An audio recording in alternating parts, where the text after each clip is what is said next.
आज दो इंफॉर्मेशन है वो आपके साथ शेयर कर रहा हूँ। एक तो है कि बलूचिस्तान हुकूमत ने हेल्थ इंश्योरेंस पे बड़ा ज़बरदस्त कदम उठाया है पूरे बलूचिस्तान के अवाम के लिए। उसकी तफसील आपको बता देंगे और साथ में एक और इन्फॉर्मेशन आपको देंगे। पाकिस्तान की जानिब से एक उसूली तो मौक़िफ़ सामने आ गया है, एक पॉलिसी के अफ़गान मुहाजिरीन को वापस भेजना है। आया तालिबान जो है वो अपने लोगों को एक्सेप्ट करेगी, एक बहुत बड़ा सवाल है, इस पे भी बात करते हैं। लेकिन आगे बढ़ने से कबल आपने हमें सब्सक्राइब करना है, अपना फीडबैक देना है और घंटी का बटन ज़रूर दबाना है। सबसे पहले जी स्टार्ट लेते हैं बलूचिस्तान के हेल्थ कार्ड पे। बलूचिस्तान हुकूमत ने एक डिसीजन लिया है और वो आज का नहीं है, मेरे ख्याल में ये जो फैसला हुआ था ये जब कमाल खान साहब जब वज़ीर आला थे उसके टाइम पे इसकी मंजूरी हुई थी कि बलूचिस्तान के तकरीबन 1.5 करोड़ के करीब आबादी है, ऐसा ही होगा। और वो तो सेंशन में लोगों को 70 लाख काट दिया गया, वो अलग वो सवाल है। बहरहाल जितनी भी आबादी है बलूचिस्तान की, आप जो शनाख्ती कार्ड मौजूद हैं, कहा यह जा रहा है कि 70 लाख शनाख्ती कार्ड बलूचिस्तान के जो है वो रजिस्टर्ड हैं नादरा में। इन 70 लाख लोगों के लिए जहां कमाल खान के दौर में एक प्लान, हेल्थ प्लान आप मंसूबा आप कह सकते हैं, मंसूबा तैयार किया गया था कि अपने पब्लिक को इंश्योर करना है, हेल्थ इंश्योरेंस करनी है उनकी। तो वो बाद में मीर कुद्दूस बेजंजे जब वज़ीर आला बन गए तो इसी पॉलिसी को उसकी मंजूरी दे दी गई और उसके लिए मौजूदा हुकूमत ने पैसे भी पहले मंजूर शुदा थे, लेकिन अभी मौजूदा हुकूमत ने भी इसकी मंजूरी दी है। 6 अरब रुपया, टोटल 6 अरब रुपया इस वक्त बलूचिस्तान हुकूमत ने इंश्योरेंस कंपनी के हवाले किए हैं, उनको दे दी है। और वो शायद ये जो अमाउंट है ये आगे जाके बढ़े, इसके पर तफसीली बात मैं करूँगा, लेकिन पहले मैं आपको फिगर बता दूँ। इन 6 अरब में से एक इंश्योरेंस कंपनी है उसके हवाले कर दिए गए हैं और क्वेटा के 7 हॉस्पिटल्स, जबकि पूरे पाकिस्तान में 1200 हॉस्पिटल्स रजिस्टर्ड हो चुके हैं वो इंश्योरेंस कंपनी के पास। अच्छा, ये जो 6 अरब रुपए हैं, इनसे बलूचिस्तान का हर फर्द सालाना 10 लाख रुपया अपने हेल्थ पे, सेहत पे खर्च कर सकता है। उसका तरीक़ाकार ये है कि इसके लिए एज ए शहरी बलूचिस्तान के आपको कोई एक्स्ट्रा कोई कार्ड नहीं दिया जाएगा, जिस तरह के बेनज़ीर इनकम सपोर्ट प्रोग्राम का कार्ड है या बाकी सूबों में या तहरीक इंसाफ के दौर में हेल्थ कार्ड बनाए गए थे या इंसाफ कार्ड बनाए गए थे। इस तरह का कोई कार्ड नहीं होगा।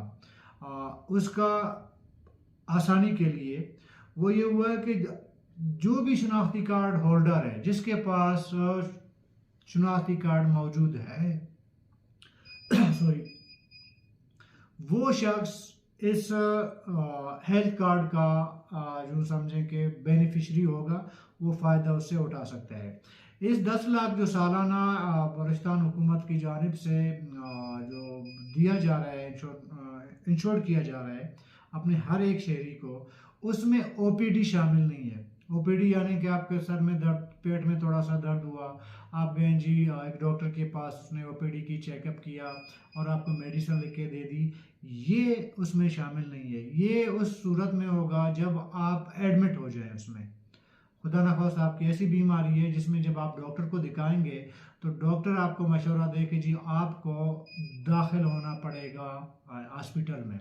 अच्छा, उसका फिर तरीक़ाकार कोई उसका बड़ी फॉर्मेलिटी उसकी नहीं है, कोई फॉर्म आपको नहीं जमा करना है, कहीं कोई एप्लीकेशन नहीं देना है, कुछ भी नहीं करना।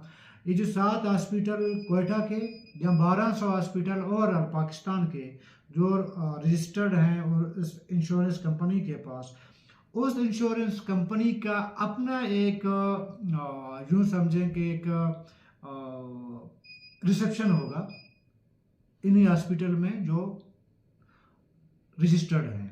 जब आप किसी डॉक्टर के पास जाएंगे, आप उसको दिखाएंगे, अगर वो डॉक्टर आपको कहे कि जी आपको एडमिट करना है, तो आप सिंपली अपना वो शनाख्ती कार्ड उठाएंगे। वो जो इंश्योरेंस कंपनी या बलूचिस्तान हुकूमत की शायद उसमें नुमाइंदगी है, हेल्थ डिपार्टमेंट की है, वो आप जाएंगे उसके रिसेप्शन पे, उसी उसी हॉस्पिटल के अंदर अंदर वो रिसेप्शन मौजूद होगा। कोई काउंटर उसका एक कोने में होगा, उसी जहाँ पे हॉस्पिटल का अपना रिसेप्शन है उसके साथ एक काउंटर या रिसेप्शन आपके उस कंपनी का, इंश्योरेंस कंपनी का होगा। उसका ज़ाहिर है कि उसमें बोर्ड मोड भी लगा होगा, पैनाफ्लेक्स बना होगा। या आप किसी से पूछेंगे जी ये हॉस्पिटल जो है वो इंश्योर्ड है, तो ये काउंटर किधर है, तो कोई भी आपको गाइड कर सकता है कि जी ये फलान जगह पे है। आप जाएं, सिंपल अपना शनाख्ती कार्ड उस काउंटर में आप देंगे, वो आपको, इसमें नादरा भी है, इसमें नादरा भी, उसका भी एक बंदा बैठा होगा, वो आपके शनाख्ती कार्ड को स्कैन करेंगे, आपका बायोडाटा चेक करेंगे। अगर वाकई आपके शनाख्ती कार्ड ओरिजिनल है और आप ही शनाख्ती कार्ड होल्डर हो, तो इससे 10 लाख रुपये तक वो डॉक्टर जाने, इंश्योरेंस कंपनी जाने, आपको 1 रुपया भी पे नहीं करना पड़ेगा। 10 लाख तक आप एडमिट हो जाओगे, आपका अपना इलाज मुआवजा कर सकते हो। अगर अगर अगर इस बीच में आपने देखा जी मेरा वो 10 लाख का जो लिमिट है वो पूरा हो गया, वो ख़त्म हो गए हैं, फिर 10 लाख जब पूरे होंगे उसके बाद जो खर्चा आएगा वो आपको पे करना पड़ेगा। जब तक 10 लाख में से 1 रुपया भी रह गया होगा आपके अकाउंट में, डॉक्टर, ना डॉक्टर को को पैसे देने होंगे, ना कंपाउंडर को देने होंगे, ना मेडिसिन के देने होंगे, कुछ 1 रुपया भी किसी मद में आपको नहीं देने होंगे। ये इंश्योरेंस कंपनी जाने, बलूचिस्तान हुकूमत जाने और डॉक्टर जाने। ठीक है। अच्छा, इसमें एक चीज़ और मैं ऐड करता हूँ। इसमें फिर ये आपको करना पड़ेगा, फ़र्ज़ करें कि आप लाहौर चले गए या आप कराची चले गए, तो उसमें आपको पता ही होना चाहिए कि जी वो जो 1200 लिस्ट डाले कि उसमें 1-250-300 सिंध के हॉस्पिटल्स भी होंगे। ये ज़रूर आपको समझना चाहिए, पहले से मालूमात लेनी चाहिए कि अगर मैं कराची जा रहा हूँ इलाज मुआवजा करने के लिए, तो उसमें कौन से हॉस्पिटल जो है वो ऐड हैं, वो शामिल हैं। और मोस्टली जो बड़े हॉस्पिटल हैं ना, कराची के या कोयटा के या लाहौर या इस्लामाबाद, इवन पेशावर, कई किसी जगह पे बड़े बड़े जो हॉस्पिटल हैं वो मोस्टली जो है वो शामिल है, इस पॉलिसी के अंदर शामिल है। अच्छा, इसमें फिर बलूचिस्तान हुकूमत ने एक ऐप भी उन्होंने अभी बनाई हुई है, तो वो एक ऐप भी आप अपने मोबाइल में उसको डाउनलोड कर सकते हो। उसमें आपका अकाउंट आपको शो करेगा कि जी ये आपको पता चलेगा जी मैंने 1 लाख रुपये मेरे उसमें खर्चा हुआ है इलाज मुआवजे में, बाकी 9 लाख रुपया पड़े हैं, और 1 साल तक आप उसको अपने इस्तेमाल में ला सकते हैं इलाज मुआवजे के लिए। अच्छा, इसमें अभी एक सवाल ज़ाहिर है कि हमारे नाज़रीन के ज़हन में ये आएगा कि हर एक फ़र्द का शनाख्ती कार्ड इन्वॉल्व नहीं, ऐसा नहीं होगा। फ़र्ज़ करें मैं अपने फैमिली का, ख़ानदान का मैं बड़ा हूँ, मतलब मैं शादीशुदा हूँ, मेरे 2 बच्चे हैं, ज़ाहिर है कि बीवी है, मैं हूँ, 5 लोग हो गए, तो वो सिर्फ मेरे शनाख्ती कार्ड पे बाकियों का इलाज मुआवजा हो सकता है। और हर एक का अलग, हर फर्द का है, घराने का नहीं है। फ़र्ज़ करें अगर मेरे घर में फ़र्ज़ करें हम 4 लोग हैं, तो 4, इसका मतलब है कि 4 लोगों को अगर आप 10-10 लाख रुपए के 40 लाख बनते हैं, तो आपके फैमिली के हर फर्द के लिए 10-10 लाख रुपया वो जो है वो अकाउंट में पड़े होंगे। ऐसा नहीं हो सकता कि फ़र्ज़ करें मैं उस ख़ानदान का बड़ा हूँ, मैं इलाज के लिए गया, तो मैं मेरे इलाज के लिए, ज़ाती इलाज के लिए 5 लाख रुपया ख़र्चा हुआ, खुदा ना खास्ता कोई और बीमारी हुई, मैं अपने किसी बच्चे को मैं लेके हॉस्पिटल लेके गया, तो वो जो 10 लाख रुपया है वो मेरे अकाउंट से वो खर्च नहीं होगा, वो पैसे खर्च नहीं होंगे। वो जो ज़ाहिर है कि वो जो ट्री है आपका, जो लिस्ट है शनाख्ती कार्ड के अंदर, उसमें पता चल जाता है ना कि मेरा बेटा कौन है, बेटी कौन है, वाइफ कौन है। तो वो जो मेरा बच्चा होगा उसका अकाउंट अलग से होगा, वो भी मुझे पता चल जाएगा कि जी इस बच्चे के इस साल में इलाज मुआलजे में इतना खर्चा आया। यकीन माने, थोड़ा भी मैं इस पर तबसरा कर रहा हूँ, ये तो इन्फॉर्मेशन मैं आपको दे रहा था। ये पॉलिसी अगर इसमें तकरीबन मेरे ख्याल में जो मैंने इसको स्टडी की है, और ये तकरीबन 1 नवंबर को ये लागू होना है। इसी आज 29 अक्टूबर है, 1 नवंबर को पूरे बलूचिस्तान में ये पॉलिसी लागू होने जा रहा है। ये खुशखबरी है बलूचिस्तान के लोगों के लिए। उमूमन में बलूचिस्तान के या हुकूमतों के पॉलिसी पे मैंने कभी भी व्लॉग नहीं किए।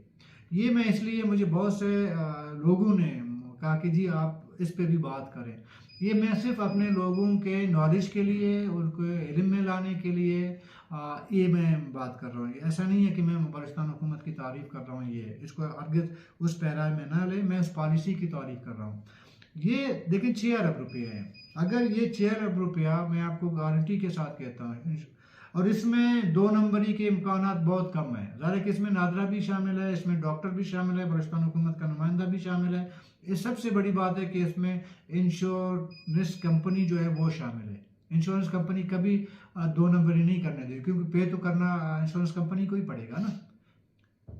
बलूचिस्तान हुकूमत ने जो पैसे 6 अरब रुपये दिए वो इंश्योरेंस कंपनी के अकाउंट में जमा हो चुके हैं। अभी इंश्योरेंस का आपको तो पता है ना कि उनके तरीक़ेकार कितना सख्त होता है, तो इसमें 2 नंबरी के इम्कानात बहुत कम होती हैं, ये याद रखें। अच्छा, फिर एक चीज़ अभी मैं आपको समझाने की कोशिश करूँगा। इस टाइम मैं आपको बता रहा हूँ, 3 सालों से बलूचिस्तान हुकूमत ने किसी भी सरकारी हॉस्पिटल के लिए दवाइयाँ नहीं खरीदी। अंदाज़ा लगा लें, 8 अरब रुपया सिर्फ 1 साल में गुज़िश्ता हुकूमत, सूबाई हुकूमत ने, उसके वज़ीर सेहत एहसान शाह साहब थे, वज़ीर आला मीर कुतुब बेजंजा साहब थे, 8 अरब रुपया उन्होंने लैप्स करवा दिए, ज़ाया करवा दिए। ये कोई हुकूमत के लिए भी कोई महंगा सौदा नहीं है। हुकूमत का ने पॉलिसी अगर बनाई है, कोई महंगा सौदा नहीं है, क्योंकि अगर ये पॉलिसी डेफिनेटली होगा, इससे आपके जितने भी सरकारी हॉस्पिटल है ना, वो लोग सरकारी हॉस्पिटलों में नहीं जाएंगे। ज़ाहिर एक बंदे के पास 10 लाख रुपया इलाज मुआलजे के लिए हैं, वो सिविल हॉस्पिटल क्यों जाए रोले, क्यों जाके खुद को ख्वार करें? कॉमन सेंस की बात है। या किसी और सरकारी हॉस्पिटल में क्यों जाए, वो डायरेक्टली प्राइवेट हॉस्पिटल कहीं पे जाके अपना इलाज मुआवजा करेगा। ये फ़ायदा है लोगों का, बहुत बड़ा ज़बरदस्त फ़ायदा है। दूसरा, इस टाइम जो मेरी इतला है, सेहत के लिए बलूचिस्तान गवर्नमेंट 60 अरब रुपया सालाना जो है वो खर्च कर रही है। 60 अरब रुपया, किधर 6 अरब किधर 60 अरब, समझ गए? अभी हो सकता है, मैं सजेशन दे सकता हूँ, अगर उस 60 अरब के 60 अरब को आप इसी पॉलिसी के तहत इंश्योर कर दें, मैं यकीन से कह सकता हूँ कि पर खानदान 70 लाख लोग हैं ना जो रजिस्टर्ड है, पर खानदान 50 लाख से ज़्यादा जो है एक बंदा जो है सालाना अपना इलाज मुआवजा कर सकता है। आपको पता है 50 लाख के इलाज मुआवजे में खुदा न खास्ता सबसे बड़ी जो बीमारी होती है कैंसर, दूसरा ये जो किडनी फेल होती हैं, ये 2 मेजर बीमारियां होती हैं जिस पे बहुत ज़्यादा जो है लोगों को खर्चा करना पड़ता है और अपनी जायदादें बेचनी पड़ती हैं। एक तो ये होगा कि लोगों का आसानी से इलाज होगा, दूसरा है जो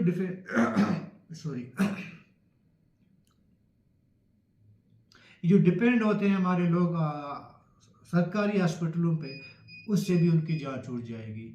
मुमकिन है, आज मैं सजेशन दे रहा हूँ, मुमकिन है अगर ये 6 अरब की पॉलिसी कामयाब हो तो आइंदा जाके कोई भी हुकूमत आ जाए, कोई भी हुकूमत, कल डॉक्टर मालिक बलोच साहब वज़ीर-ए-आला बने, तो वो सिवाय डॉक्टरों के उस तनख्वाह वगैरह, उसके अलावा बाकी जितने भी पैसे जो नॉन डेवलपमेंट में खर्च होते हैं, शायद वो पैसे भी इसी मद में, इसी पॉलिसी के अंदर ऐड हों।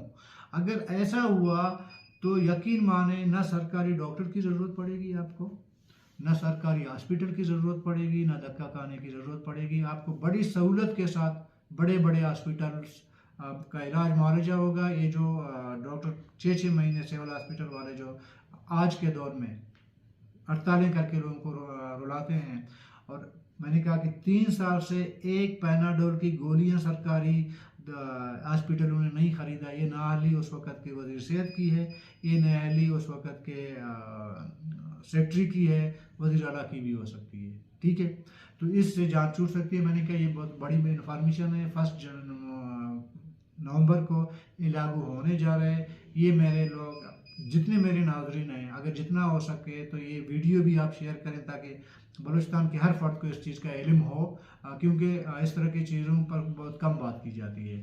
तो दूसरे अभी टॉपिक पे आते हैं जी। कल जान अचगरी साहब ने वज़ीर तालीम सॉरी यार तालीम नहीं, मैं हमेशा तालीम और सेहत पे बात करता हूँ। वज़ीर इत्तलात है, उन्होंने एक बड़े सख्त अल्फाज इस्तेमाल किए, सख्त मतलब एक प्रेस कॉन्फ्रेंस की। उन्होंने कहा कि किसी सूरत 1 नवंबर से के बाद हम गैर मुल्की कोई भी हो उसके ख़िलाफ़ हम एक्शन लेंगे, उससे पहले पहले वो निकल जाए। ये तो 1 महीने से चल रहा है ना। और कोर कमांडर मीटिंग हुई थी, उसमें भी ये बात दोहराई गई थी। हमारे निगरान वज़ीर दाखिला साहब ने भी एक पहले ऐलान किया था, इस पर बात की थी। उसके बाद वक्तन फ़वक्तन मीडिया में भी खबरें आनी शुरू हुई। अब एक मेरे जहन में एक सवाल है, मैंने 1-2 जगह मैंने इसकी मालूमात भी लेने की कोशिश की, वो शेयर मैं करूँगा। वो ये है कि रियासत पाकिस्तान जितने भी अफगान महाजिर हैं, ज़्यादा अफगान महाजिरों की बात कर रहा हूँ, क्योंकि इधर थोड़ी से मुझे वो सवालात इधर खड़े हो रहे हैं।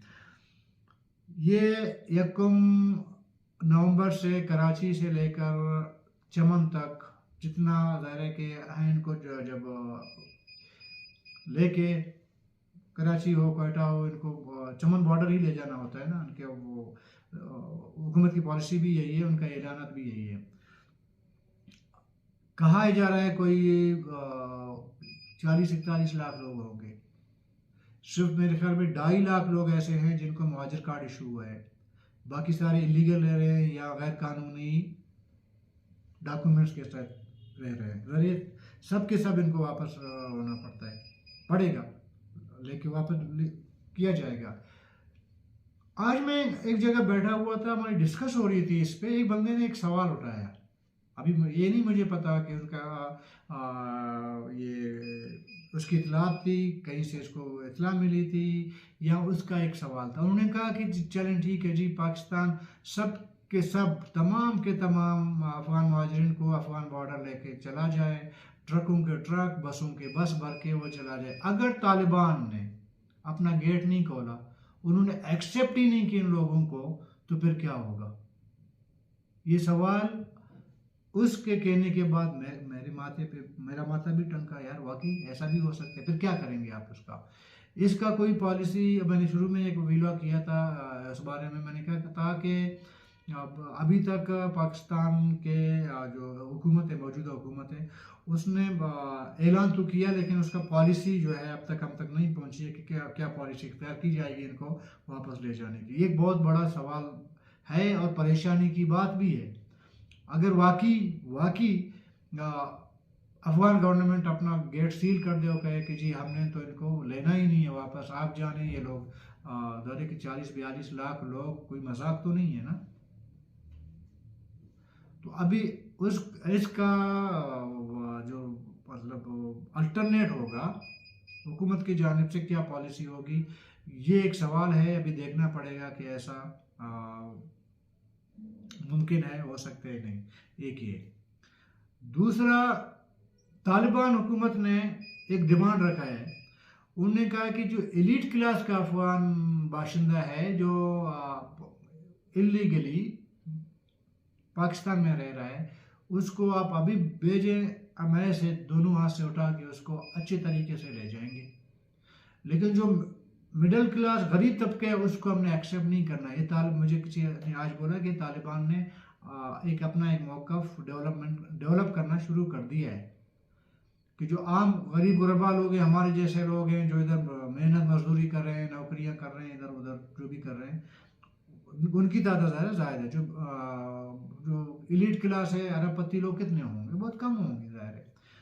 अफगान तालिबान भी ये कह रहे हैं कि जी हमें वो इलीट क्लास दें, वो सरमाएदार हमें दें, ताकि वहाँ कारोबार हो, पैसे आ जाए हमारे पास। और गरीब नहीं चाहिए। देखिए अजीब मंदिर आपको लग रहा होगा ना कि अपना गरीब जो है वो बाशिंदा नहीं चाहिए, अमीर मुझे चाहिए। तो अमीर अफगानिस्तान क्यों चला जाए? हो सकता है अमीर इधर ही पाकिस्तान में नेशनलिटी के लिए अप्लाई कर ले, उसके पास पैसे हैं, हो सकता है इस पर पॉलिसी बने, पाकिस्तान उनको नेशनलिटी दे। ये भी मुमकिन है कि जिनके पास पैसे हैं वो फिर यूरोप चला जाए, आपके अरब कंट्री चला जाए, उसके पास पैसे हैं, वो बेहतर बिजनेस कर सकता है, बेहतर जो है ज़िंदगी गुजार सकते हैं, फिर वो अफगानिस्तान क्यों चला जाए? ये भी सवाल है ना। ये जो वापसी का जो मसला है ना, ये तालिबान का ये अर्डन, हो सकता है कि एक अर्डन इस तरह का एक मुश्किल पैदा हो। इसके लिए हुकूमत को अल्टरनेट सोचना चाहिए, और मुमकिन हो सोचा होगा, लेकिन क्योंकि मेरे पास ऐसा कोई इतला नहीं है कि कोई इस तरह का अल्टरनेट है। अगर एक मुल्क अपने शहरी वापस नहीं लेना चाहे, दरवाज़ा बंद कर दे, तो ज़बरदस्ती आप जहाज़ों में भर भर के तो उनको काबुल नहीं शिफ्ट कर सकते ना, आपको बाई रोड ही शिफ्ट करना पड़ेगा। तो उसके लिए अल्टरनेट पॉलिसी क्या हो सकती है मौजूदा हुकूमत की, वो देखना पड़ेगा। तो कल तक के लिए इजाज़त दीजिए, अल्लाह हाफिज़।